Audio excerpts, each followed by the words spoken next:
আমাকে কথা বলার সুযোগ দেওয়ার জন্য ধন্যবাদ মাননীয় স্পিকার।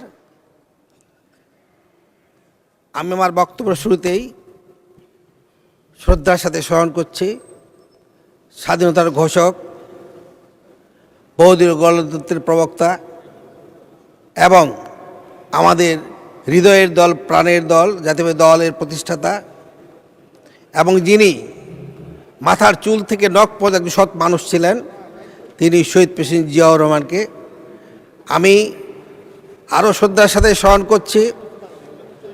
আমাদের আপসীন নেত্রী, পরপর 3 বারের সফল প্রধানমন্ত্রী দেশনেত্রী বেগম খালেদা জিয়াকে আমি শ্রদ্ধার সাথে স্মরণ করছি। জনাব আরাফাত রহমানকে, যিনি আজকে এই আধুনিক যুগেও বিনা চিকিৎসায় মৃত্যুবরণ করেছেন, আমি শ্রদ্ধার সাথে স্মরণ করছি। 30 লক্ষ শহীদ এবং 2 লক্ষ মা বোনদের যারা ইজ্জত নষ্ট করা হয়েছে 1971 সালে, তাদের সবাইকে শ্রদ্ধার সাথে স্মরণ করছি এবং আমি পরম করুণাময়ের কাছে তাদের রুহের মাগফিরাত কামনা করছি এবং আল্লাহ যেন তাদেরকে ব্যস্ত নসিব করেন। মাননীয় স্পিকার, আমি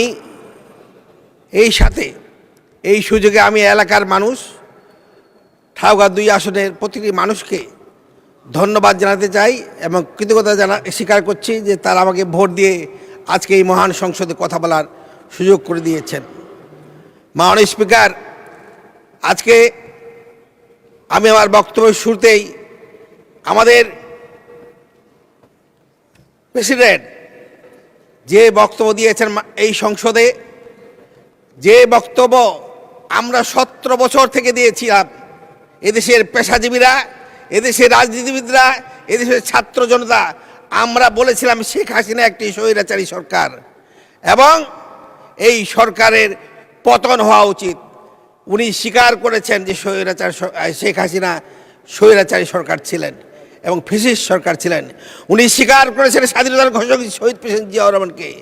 উনি স্বীকার করেছেন আমাদের দেশ নেত্রী খালেদা জিয়ার অবদান এই দেশের গড়ার জন্য। আমি আজকে এই মুহূর্তে সেই জন্য তাকে ধন্যবাদ দিতে চাই।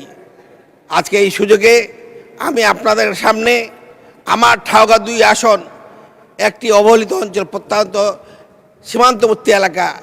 আপনারা জানেন আমার এলাকায় 18টি ইউনিয়ন নিয়ে গঠিত। আজকে বিশ্ব স্বাস্থ্য দিবস, তাই আমি আমার এলাকার মানুষের স্বাস্থ্যে এবং চিকিৎসা সেবার জন্য প্রথম কথা বলতে চাই। আজকের স্লোগান ছিল স্বাস্থ্যসেবায় বিজ্ঞান এবং সুরক্ষিত সকল প্রাণ, এবং ইংরেজিতে ছিল together for health, stand with science. মাননীয় স্পিকার, আমি এমন একটি এলাকায় বাস করি যেটা ঢাকা থেকে 400 কিলোমিটার দূরে, এবং আমার এই এলাকায় 1984 সালে আমার উপজেলা বালিয়াডাঙ্গিতে একটি হাসপাতাল তৈরি করা হয়েছিল এবং হরিপুরে আরেকটি হাসপাতাল করা হয়েছিল, সেটাও 1984 সালে। দুর্ভাগ্য, আজকে সেই সমস্ত হাসপাতালে আমাদের এই যে আধুনিক চিকিৎসা তো দূরের কথা, আমাদের একজন চিকিৎসক সেখানে ঠিকমতো খুঁজে পাওয়া যায় না। আমি যখন ইলেকশনের সময় গিয়েছিলাম তখন মাত্র 2 জন চিকিৎসক ছিল, ইদানিং অবশ্য 2-1 জনকে দেওয়া হয়েছে। কিন্তু একটি হাসপাতাল চালানোর জন্য যে নার্স, যে চিকিৎসক, যে সেবা বা যা পরীক্ষা নিরীক্ষার যা যন্ত্রপাতি, সেই হাসপাতাল কিছুই নাই। আমি একদিন গিয়ে দেখলাম সেই হাসপাতালের অবস্থা, সেই ছাদ থেকে চুন এবং ছুটকি ছুটে পড়ছে এবং সিঁড়িগুলা বালুতে ভরে আছে। আমি মাননীয় উপজেলা কর্মকর্তা জিজ্ঞেস করলাম এই হাসপাতালের অবস্থা কেন? উত্তরে উনি বলেছিলেন যে আমাদের এই হাসপাতালে কোনো ক্লিনার নাই। যে হাসপাতালে ক্লিনার নাই, যে হাসপাতালে এক্সরে করার ব্যবস্থা নাই, যে হাসপাতালে পরীক্ষা করার সরঞ্জাম নাই, সেই হাসপাতালে মানুষ কীভাবে চিকিৎসা পাবে? তাই আজকে আমি এই সুযোগে আমি মাননীয় স্বাস্থ্যমন্ত্রীর কাছে জানাতে চাই, আমার সেই এলাকার মানুষদের যারা 400 মাইল দূরে আছে তাদের স্বাস্থ্য সুব্যবস্থা করছে, সেখানে চিকিৎসক দেওয়া হোক এবং ক্লিনার, আজ পর্যন্ত একটা ক্লিনার নাই, সে ক্লিনার দেওয়া হোক। আমি শুনেছি সেটা নাকি আউটসোর্সিং থেকে দেওয়া হয় এবং বেতন বাইরের লোক একটি সংগঠন দেয়। যেহেতু তারা বেতন দেন না, কোনো ক্লিনার ওখানে কাজ করেন না। এইভাবে হরিপুর এবং বালিয়াড়ি দুইটি উপজেলায় এই ব্যবস্থা। এবং আরেকটি কথা দুঃখের সাথে বলতে হয়, আমাদের দুইটি হাসপাতালে আজ পর্যন্ত একটি অ্যাম্বুলেন্স নাই। আমাদের কোনো কনসালটেন্ট, পোস্ট গ্রাজুয়েশন কোনো ডক্টর ওখানে নাই। এবং আমরা যারা এই পেরিফেরিতে থাকি তাদের সেই সমস্ত মায়েদেরকে আজকে এই 26 সালে এসেও যখন তার বাচ্চার অসুখ হয়, এক চোখে তার জল বুঝতে হয় আর এক চোখে আল্লাহর কাছে দোয়া চাইতে হয় এবং সন্তানের মাথায় পানি দিয়ে জ্বরের জন্য চিকিৎসা করতে হয়। এটা আমাদের জন্য দুর্ভাগ্য।